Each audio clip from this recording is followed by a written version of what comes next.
President Donald Trump announced on Tuesday concepts for a Golden Dome missile defense program that he said would cost $175 billion to complete over the course of 3 years. The concept is inspired by Israel's Iron Dome.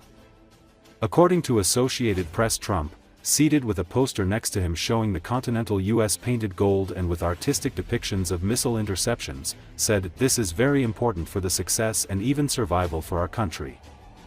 He said the system will be entirely made in the U.S.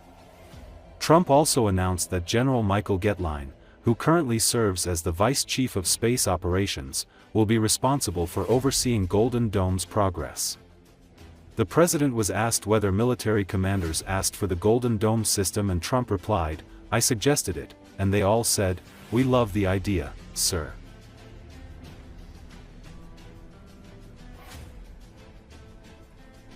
Thank you very much, and thank you for being here in the Oval Office, one of the great places of the world. In the campaign, I promised the American people that I would build a cutting-edge missile defense shield to protect our homeland from the threat of foreign missile attack. And that's what we're doing. Today, I'm pleased to announce that we have officially selected an architecture for this state-of-the-art system that will deploy next-generation technologies across the land, sea, and space, including space-based sensors and interceptors. And Canada has called us and they want to be a part of it. So we'll be talking to them. They want to have protection also. So as usual, we help Canada do the best we can. This design for the Golden Dome will integrate with our existing defense capabilities and should be fully operational before the end of my term. So we'll have it done in about 3 years. Once fully constructed, the Golden Dome will be capable of intercepting missiles even if they are launched from other sides of the world and even if they are launched from space. And we will have the best system ever built. As you know, we helped Israel with theirs, and it was very successful, and now we have technology that's even far advanced from that, but including hypersonic missiles, ballistic missiles, and advanced cruise missiles. All of them will be knocked out of the air. We will truly be completing the job that President Reagan started 40 years ago, forever ending the missile threat to the American homeland, and the success rate is very close to 100%, which is incredible when you think of it. You're shooting bullets out of the air. I'm very honored to have been the one that helped to have really created Space Force. Space Force has turned out to be a tremendous success. We were third in space, and now we're number one in space by a lot. Ultimately, this right here, the Golden Dome for America, is game changer.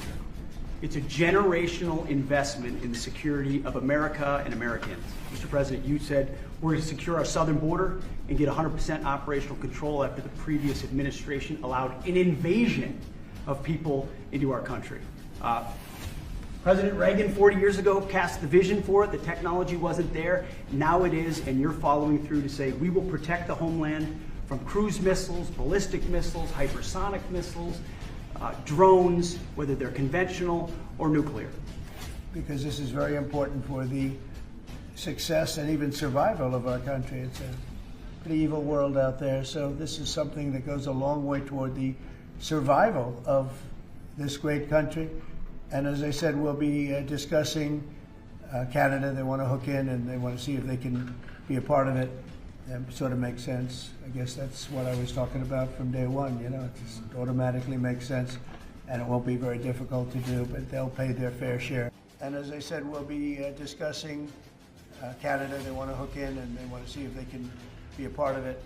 That sort of makes sense. So what does this get the United States? Somebody said the isn't current already system is adequate. There really is no current system. We have certain areas of missiles and certain missile defense, but there's no system.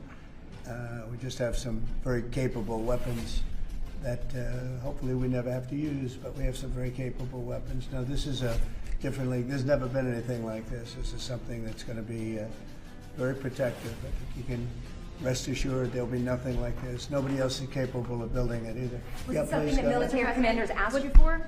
Did they ask you to do this? Well, let me put it differently. I suggested it, and they all said, "We love the idea, sir." It is a great day for America.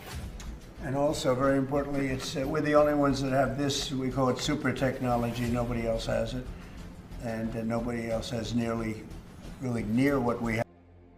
U.S. President Donald Trump spoke with reporters in the Oval Office Monday evening about his phone call with Russian President Vladimir Putin earlier in the day, telling the press, "I do believe he wants to end it." According to Associated Press in a social media post shortly after separate calls with the leaders of both countries, Trump said Russia and Ukraine will immediately begin ceasefire negotiations. Still, the conversations did not appear to yield a major breakthrough. Later speaking to reporters in the Oval Office, he noted the process has got very big egos involved, I tell you. Big egos involved. But I think something's going to happen and, if it doesn't I just back away and they have to keep going, Trump said. This was a European situation. It should have remained a European situation. Trump also said he told Putin, "We've got to get going." I said, "When are we going to end this, Vladimir? I've known him for a long time now." I said, "When are we gonna end this bloodshed, this bloodbath? It's a bloodbath. And I do believe he wants to end it," Trump said. The president also told reporters the Vatican expressed interest in hosting the negotiations, but there was no immediate confirmation that any talks had been scheduled. On your call with President Putin today, Yeah. you'd mentioned that the Pope would like to take a role potentially in mediating these talks. Does that mean that the U.S. is taking a step back from... No. I think it would be great to have it at the Vatican. Maybe it would have some extra significance. And I saw that it was discussed yesterday, so I thought, and people told me that they'd be honored to do it. I would imagine they would be. So, no, I think it would be maybe helpful.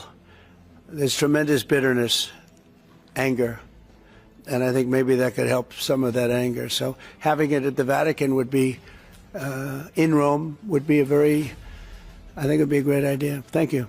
You said last week that you thought nothing was going to happen, no advances would be made until you and Putin got together. Do you still feel that way? I think something's going to happen. It's a got very big egos involved, I tell you. Big egos involved, but I think something's going to happen.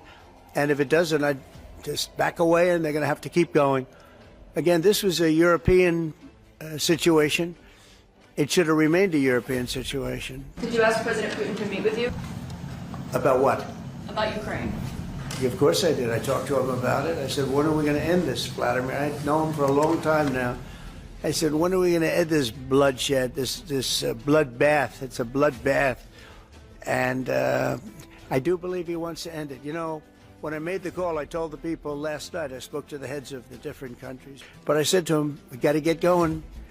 And I did say also, if I thought that you couldn't do it, I'd step away, because what are you going to do? We don't have boots on the ground. We wouldn't have boots on the ground. But we do have a big stake. You previously on Truth Social implored President Putin to stop. You wrote Vladimir stop, and he didn't stop, quite the contrary. I'm curious, did you bring that up on your call with him today? No, I didn't bring that up. But I did say, it's time, you got to stop this thing. And I believe he wants to stop. Look, I would be, I think, very able to tell whether or not he wanted to or what. I thought there was a very good chance, like a 50-50 chance, that he would say, I want to take the whole thing. I didn't know what he was going to say. And then they have a different kind of a problem. But I believe he wants to stop. Pretty sure. Just now about backing away or walking away if it looks like it's going to be an intractable problem. Do you have a red line in your head of what would cause you to back away? And yeah, in my head, but not something I'm going to announce. But yeah, definitely in my head I do, yeah. Because this isn't our war. This is not my war. This is not the war. I mean, we got ourselves entangled in something that we shouldn't have been involved in.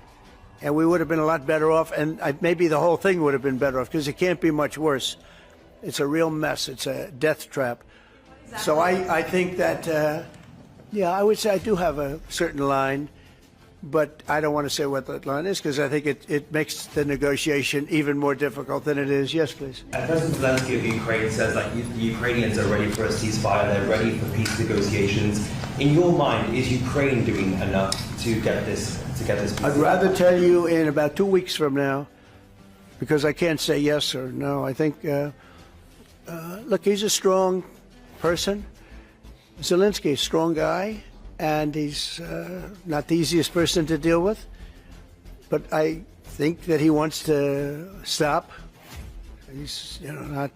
It's a very bad thing that's happening over there. I think he wants to stop, but I could answer that question better in 2 weeks or 4 weeks from now. I hope the answer is that he wants to